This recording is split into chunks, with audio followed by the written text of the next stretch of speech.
Please તમે આ લોકોને કંટ્રોલ કરો. હું શું કામ કરું? કંઈ પણ બોલે છે આ લોકો.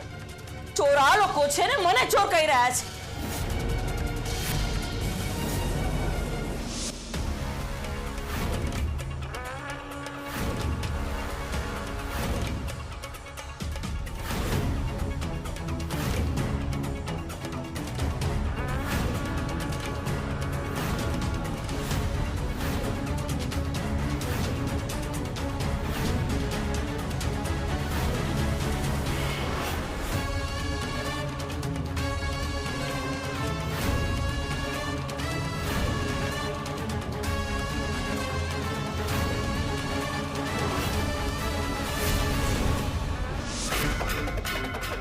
ચાલો 1 મિનિટ બેઠ. મને ખબર છે કે આ બધું તમે જ કર્યું છે, પણ શું કામ કર્યું છે એ નથી ખબર. તમે ભલે અત્યારે મારા મોટી બાને વસુંધરા પરીખ બનાવી દીધા છે, પણ હું મારા મોટી બાને મોટી બા પાછા બનાવીને રહીશ. આ વચન છે.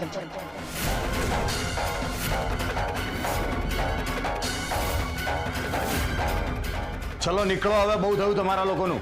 ચાલો નીકળો. ચલો.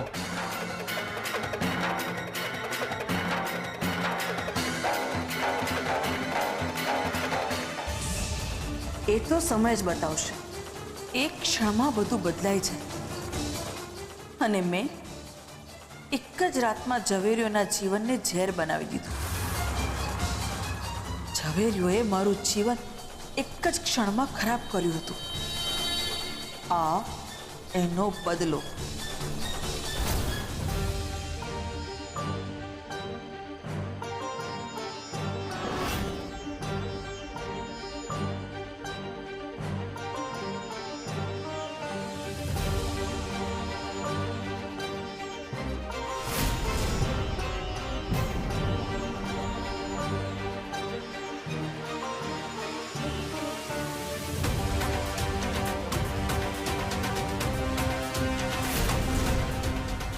આ બધું મને બદલાયેલું કેમ લાગે છે?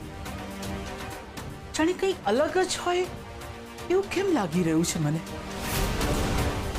મને લાગે છે કે મોટી બા કંઈક વિચારી રહ્યા છે. એ બીજું કંઈ વિચારે એ પહેલા મારે કંઈક કરવું પડશે, નહીં તો મારી બનાવેલી ભાજી પર પાણી ફરી જશે.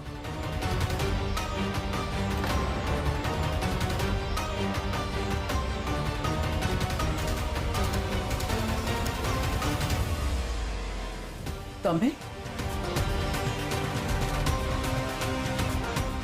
શું થયું મમ્મીજી? તમને કંઈ જોઈએ છે? મને બધું બદલાયેલું કેમ લાગે છે? આ રંગ રોગાન, આ મારો બેડ, બધું જ. મમ્મીજી તમે યાદ કરો, આ તમારું જ ઘર છે. તમે ભૂલી ગયા લાગો છો. હું તમારી વહુ અનસુયા છું.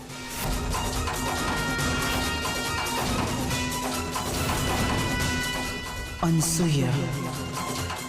હા, અને જુઓ, આ જુઓ, આ અયાન તમારો પૌત્ર, અને આ રૂપ એની વહુ. અને આપણા ઘરમાં બાળક આવવાનું છે. તમને યાદ નથી? હા. અને જુઓ, હું તમને હજી એક વિડીયો બતાવું, તમને બધું યાદ આવી જશે. આ જુઓ. હું વસુંધરા પારેખ. હું જે કહું એ જ સાચું, કારણ કે વસુંધરા પારેખ ક્યારેય ખોટું ના બોલે.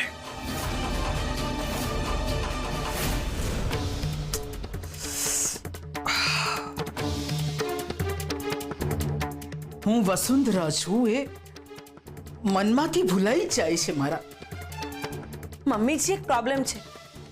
ઝવેરીઓ છે કે જે કેટલાય સમયથી આપણું ઘર પડાવી લેવાનો પ્રયત્ન કરી રહ્યા છે.